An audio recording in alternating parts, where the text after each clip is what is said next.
This is Chat About It, the future of Internet radio. Don't just listen to Internet radio shows on business, sports, or politics. Chat about it. So much media, so little time. Who keeps track of it all? That would be me. This is Bob Andelman, and this is a Mr. Media interview, brought to you today on iPhones, Android, Palm, and BlackBerry by their Stitcher app for mobile devices, and brought to you today also by 1-800-DialDJs.com. If you need live entertainment for your party, wedding, bar mitzvah, or corporate event in the New York, New Jersey, or Philadelphia metro areas, check out 1-800-DIAL-DJs for a real good time.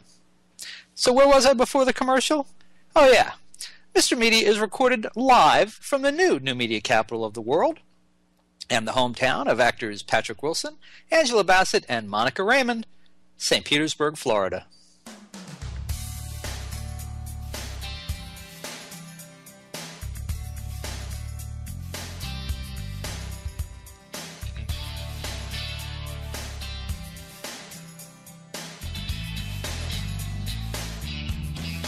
Go whenever you want, Bob. Well, I think it's got to be the dancing eyes. There's a lively sense of mischief and glee that I see when I gaze into actress Diane Farr's big eyes on the TV screen. The kind of eyes that make me think she would be a lot of fun to hang out with, and also the kind of girl who you'd get into a world of trouble with without so much as blinking. Or maybe that's just what the professionals call acting. Either way, from her days as sidekick to Dr. Drew Pinsky on MTV's late-night Dateline show, on through acting roles opposite Dennis Leary on The Job and Rescue Me, past working with Rob Morrow for several seasons on Numbers, and most recently getting down and dirty as David Duchovny's teaching assistant on Californication, Farr has charisma to burn. And just to remind you of some of that, here's a pretty sexy clip of Farr and Dennis Leary from Rescue Me. Who did tell you anything? Nice bluff, though. Hey, we were just talking about you. Did you talk to Laura about the poem that Franco wrote for her? No, she asked me some questions. And what did you say? Oh, I didn't say anything. No, it was all kind of subtext.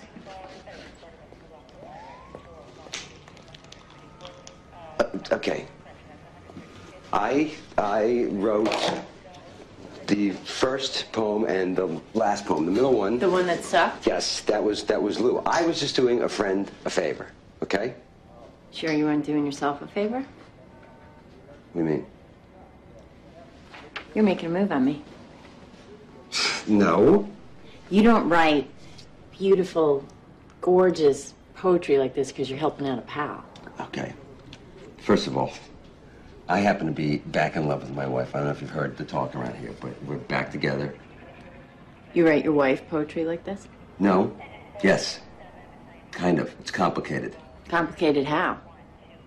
Well, it's complicated because I'm taking these pills now, which is for something else, but I ended up writing poetry while I was... So they're like poetry pills? They're not poetry pills. But I wrote a couple of things on it. So. About me? No. I mean, yes, in roundabout way, but not what you think. Go. I'd write poetry about her if I had the opportunity, and Maxim magazine once called her Rescue Me character, Laura, the world's hottest firefighter. No argument there.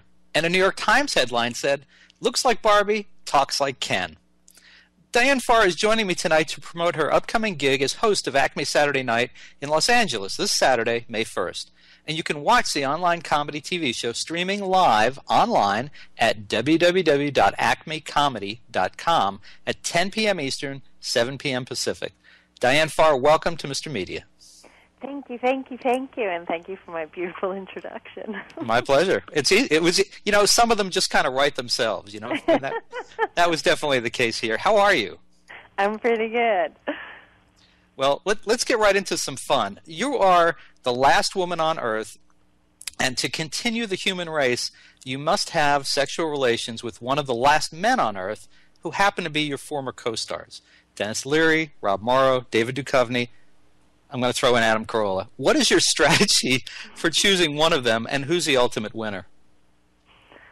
Wow, that's kind of scary.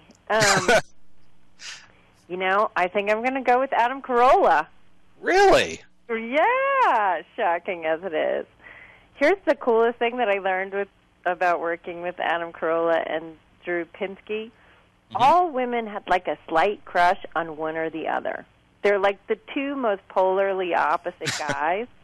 So everybody sort of had a like somewhere between a big brother and a like full-on crush on one of them. So whoever people started talking about first, I was like, that's your crush. And over time, I was like, I think I'm in the Adam camp. Oh. Wow. And so you would pick Adam over Dennis, Rob, and David. Interesting. In this little universe that you and I live in right now where I'm not married and none of those four people are married, yes, I'm going with Adam. Well, and thank you for not saying, well, of course it would have to be my husband. I appreciate that you went outside the box on this one.